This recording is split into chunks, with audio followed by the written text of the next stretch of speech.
पढ्न नआए पनि पसलका मान्छेलाई पढ्न आइहाल्छ नि। लु पसलका मान्छेलाई पढ्न लगाएर यहाँ लिस्टमा जे छ त्यो सामान जम्मै लिएर आउने।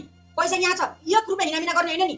हो हिनामिना गर्न परे हैन, तपाईको जस्तो बानी छैन मेरो। के रे मैले कहिले हिनामिना गरे हो? ए प्रभु, आफूले नआएर भए मान्छेले अरूलाई सम्झाउन सक्छ। चोरले मात्रै अरूलाई पनि चोर देख्ने, असल मान्छेले सबैलाई असल देख्छ। अर्काले भन्न पाएपछि जे नि भन्छ नि मुन्छे। तँसम्म कि चोथाले रहेछ नि रहन पनि। अलिकति पढे लेखेर धनी भएकी छोरी भए त के पो गर्थ्यो होला यसले? के आन्नु नि, तपाईले जस्तो यस्तो रिस घमण्ड यस्तो व्यवहार कसैलाई पनि गर्दैन। हैन त फेरि फर्केर आइस। मेरो यहाँ जेम्सलाई खुवाउन हतार भइसक्यो, छिटो लिएर सामान। गइहाल्छु नि, फर्केर आएर जब फर्काउन बाध्य नबनाउनु, चुपचाप आफ्नो काम गर्नु न। हे भगवान, यस्तो सँग त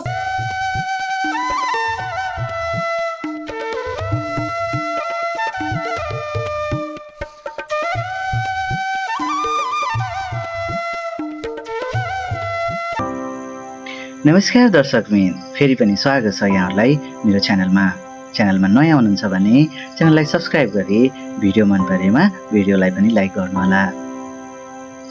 दर्शकबिन, आशा छ हजुरहरू सबै सन्चै आरामै हुनुहुन्छ होला। दर्शकबिन, भुन्टी सिरियलमा भूपेन्द्रको भाउजूले भने उनीमाथि धेरै अत्याचार नै गरेकी छिन्।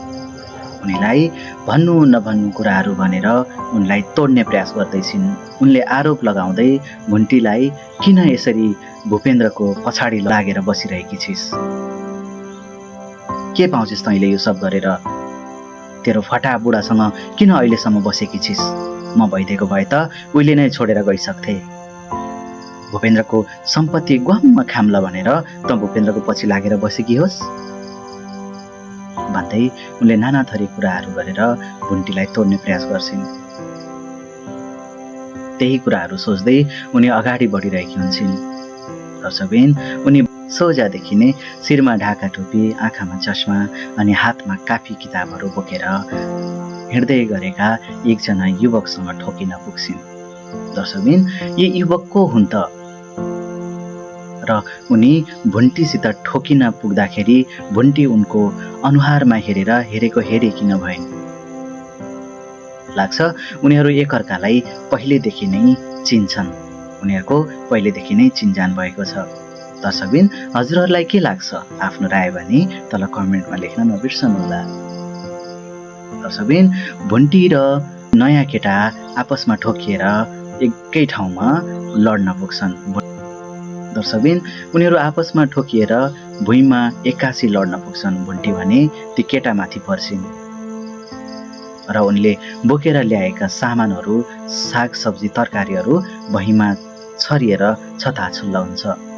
दर्शकबिन, यता भने भुन्टीका दाजु टोकाले भने आफ्नो श्रीमतीसँग बोल्दै हिँडिरहेका हुन्छन्। श्रीमतीले भने उनलाई धेरै सम्झाउँछिन्, तपाईँ किन यस्तो गर्नुभएको, बहिनीलाई देखेर रोकिनु पर्दैन, बहिनीलाई कति दुःख लाग्यो होला। र टोकाले भने उल्टै आफ्नो श्रीमतीलाई गाली गर्दै भन्छन्, म किन रोकिनु, उसले मेरो कुरा मानेकी छे, म रोकिनु? र भन्दै उनीहरू त्यही सडकमै बसेर एकछिन गर्मागर्मी गर्न थाल्छन्। टोकाले भने धेरै दुखी हुन्छन् आफ्नो बहिनीको व्यवहार देखेर, किनभने उनले चाहन्थे भुन्टी भने भूपेन्द्रलाई छाडेर उनकै घरमा आएर बसुन्, किनकि उनीमाथि जुन व्यवहार भएको थियो, जुन व्यवहार भूपेन्द्रले गरेका थिए र भूपेन्द्रको परिवारले भुन्टीमाथि गरेका थिए, टोकाले भने कदापि चाहँदैनथे भुन्टीले अझै यी सब कुराहरू झेलुन् भनेर। यो पनि डर हुन्छ कि कहीँ भूपेन्द्रमाथि भएका सम्पूर्ण घटनाहरू, भूपेन्द्रमाथि भएको हमला कहीँ भुन्टीमाथि आइ नपरोस्, जे पनि गर्न सक्नेले यो पनि गर्न सक्छ भन्दै उनले मनमा नै यसको चिन्ताहरू लिइरहेका हुन्छन्।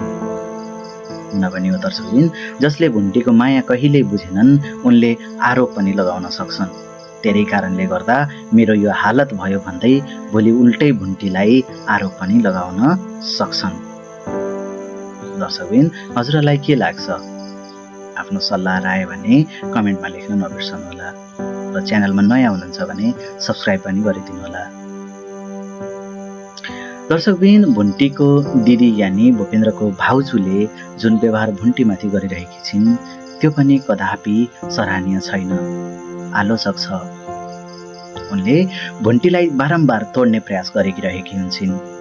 उनलाई दाना थरी भनेर उनलाई तोड्ने प्रयास गरिरहेकी हुन्छन्। तर भुन्टी भने आफूलाई बलियो बनाउँदै उल्टै उनको कुराको उनीमाथि नै जवाब दिन्छन्। जवाब दिँदै उनले भन्छन्, मैले आफ्नो श्रीमानको सेवा कुनै स्वार्थको लागि गरेको होइन। यो भनेको मेरो निस्वार्थ प्रेम हो। मैले उनलाई असाध्यै माया गर्छु र मलाई फरक पर्दैन उनले ममाथि के व्यवहार गरे। तर मैले भने मेरो निस्वार्थ प्रेम उनीमाथि कहिल्यै कम गर्न सक्दिनँ। मैले आफ्नो प्रेमको कारणले मात्र उनको सेवा गरिरहेकी छु। मलाई उनको कुनै धन सम्पत्तिको लोभ छैन। मलाई उनको कुनै पनि जग्गा जमिनको लोभ छैन भन्दै भूपेन्द्रकी भाउजूमाथि उल्टै खनिन्छन्। दर्शकबिन, एकदम राम्रो पनि हो।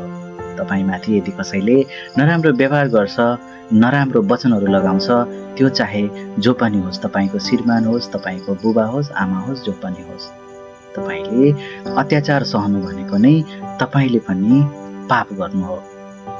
अत्याचार गर्ने भन्दा अत्याचार सहने धेरै ठुलो दोषी हुन्छ। त्यही भएर अत्याचार सहनु पनि गल्ती हो। अत्याचार सहनु हुँदैन। दर्शकबिन, आज भने यो भिडियो यहीँ टुङ्गाउन चाहन्छु।